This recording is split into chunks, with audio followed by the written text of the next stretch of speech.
if you John Wall and you Bradley Beal, you can't go out there and say shit like we the best team in the East. You couldn't even beat Big Zo. Look, I feel like we the best team. No, wait. Then the man said they avoided us last year in the playoffs. Okay, that was OC.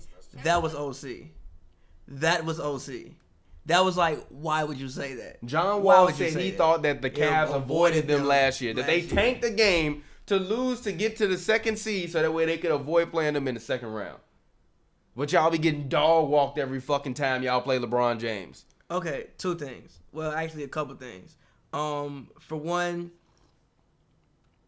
John Wall has to play better.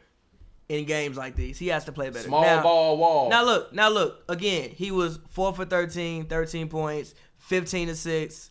15 assists, 6 rebounds, and only had 1 turnover. The box score isn't that bad, but if you watch the game, it was still a very mediocre performance. No, he was terrible. He wasn't terrible. He wasn't terrible. You can't have 15 assists and only have 1 turnover and be terrible. He had a couple good moments in that game. He had 15 assists, though. He had a couple good moments in that game earlier. But what you expect from John Wall, same thing I said from him last playoffs. John Wall is going to show me if he's a superstar or not. You can't go out there and talk all that shit and then don't perform. Last year, he went, called out James Harden, didn't have a good performance, and they lost Game 7. You cannot talk shit and go out there and not perform. Whether you John Wall or whether you Bradley Beal. If you're going to talk shit, go out there and back it up.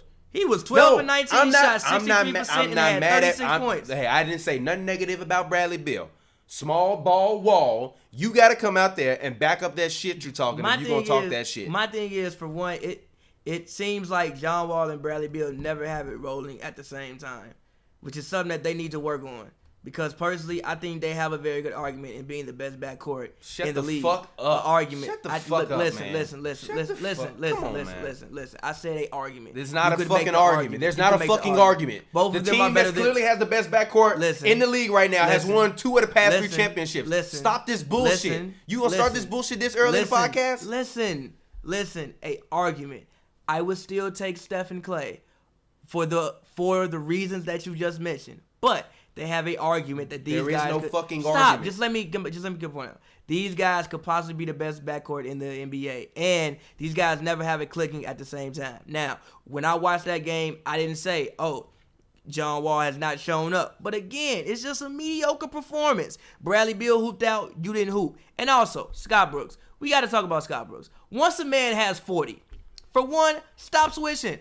Why are you putting John Wall on? Why are you switching Wall on LeBron every time? He's just gonna post him, and then on top of that, double the man. Once the man get 40, double him. Okay. He's in the post. Okay. Double him. To combat your point, I don't think you need to double him. What the? My problem with what they were doing was that they kept switching every time on the high pick and roll, which is the same thing that the Warriors do when they play the Cavs. The only difference is the Warriors have better and more athletic defenders all around Steph Curry.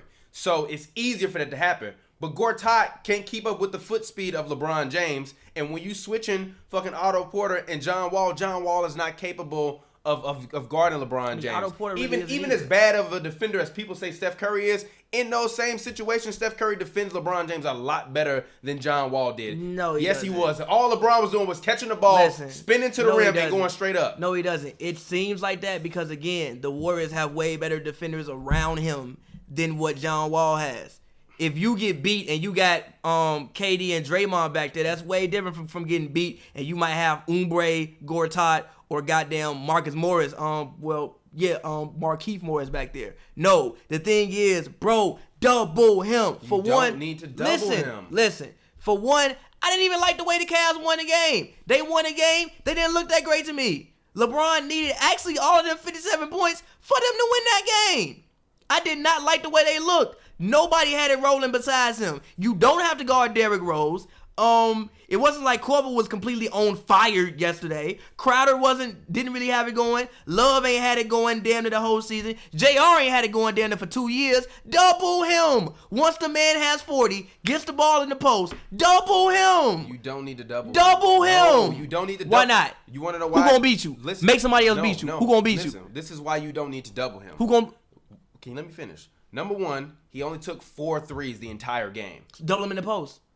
He only took 4 threes the entire game. He made 2 of them. He only went to the free throw line 9 times. He was just running to the rim uninhibited because John Wall was on him every time they switched. He wasn't running to the rim. They would get the switch, and then he would immediately back him down. Exactly, and then run straight to the fucking rim. No, most of it was turn hook shot. They would never exactly he was going at the fucking rim. He's taking them straight to the rim. A lot of that shit wasn't in the mid range. At the end of the game when he was fucking killing them, it was not necessarily in the mid range. A lot of it was at the end of the game when he started killing them, like at the very end. When he was getting fouled and he was shooting free throw shots, he was going to the rim. He wasn't getting fouled on jumpers. Double the man. You don't need to double him. That's at the very end. Wait a minute. At this point, Kevin Love only had 11 points. 2 of 5 from the field goal. Jay Crowder, only 4 of 7. Exactly 17 points. Derrick Rose, 20 points. J.R. Smith, 3 points. Play everybody straight up. If LeBron James why you double him. No, the same reason why you earlier, before we started the podcast, you said, I like the way Pop defends LeBron. Pop literally says, I'm going to let LeBron do what he does and let everybody else beat me. I guarantee you, if Pop was losing the game, first of all, Pop has Kawhi. You don't have that on your roster. Even when he nowhere didn't have in Washington. Kawhi. He always had Kawhi. There was never not a time when he played LeBron. Not in 2007. He didn't have Kawhi Leonard back then. You talking about in 2007? This ain't the Bron we talking about right now. So what? He and still they still had better way. defenders. And they didn't they have Bruce Bowen? That's still a better defender than anybody on Washington. They've always had better one-on-one defenders than Washington. The man gets the switch. Put John Wall in the post. You just mentioned nobody else is having a good game. Double this man. Once a man has 40, double him. Me, the announcers, everybody in the world is like, yo, at some point you have to at least consider doubling him. At least dig. At least help the man out. Help him. You help him by not switching.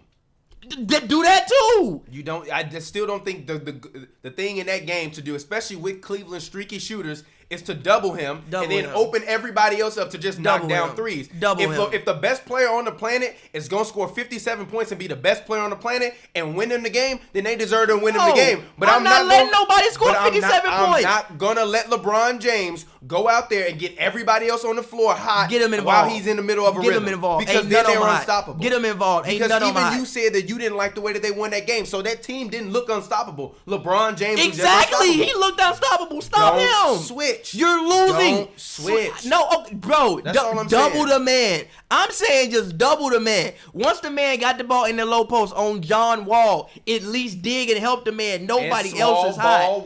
Nobody else is hot.